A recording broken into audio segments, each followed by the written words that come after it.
Honorable Speaker, it is my prayer, and I am confident that part of the legislative agenda that will be transacted on this floor will be to reverse that state capture of our economy and make our economy work for the millions of Kenyans who voted for each one of us here, and also those who voted for and against the president, because we must act in a manner that we help our people. If not to do anything else, honorable members, to uplift our people from the poverty that millions of our people are living under today.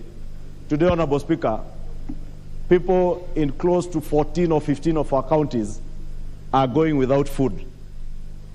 There is a drought ravaging our country, Honorable Speaker, and we cannot be able to feed our people if we do not review our budgetary estimates for this year, Honorable Speaker. And Honorable Speaker, I know the President did mention a figure of 300 billion, and it sounded humongous that you could institute budget cuts to the level of 300 billion.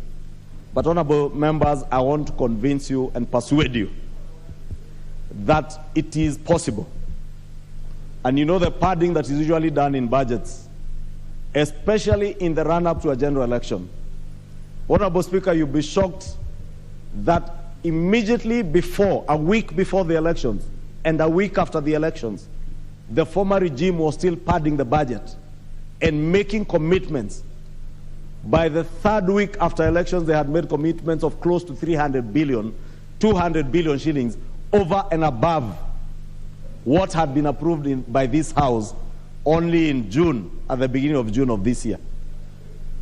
And you wonder, Honorable Speaker, what is this that had to be done outside the budget under Article 223 by those who served us in the National Treasury, that could not be done and could not be done during the annual estimates only in April, 4 months ago. And Honorable Speaker, if you go through many of the things that they had committed to, Honorable Speaker, are things that emanate from state capture. And therefore, Honorable Speaker, as His Excellency the President calls on us in this House to help him, because we are the budget-making House, to rationalize our budget for this financial year to make it work for Kenyans. We are not going to rationalize the budget to make it work for sections of Kenya.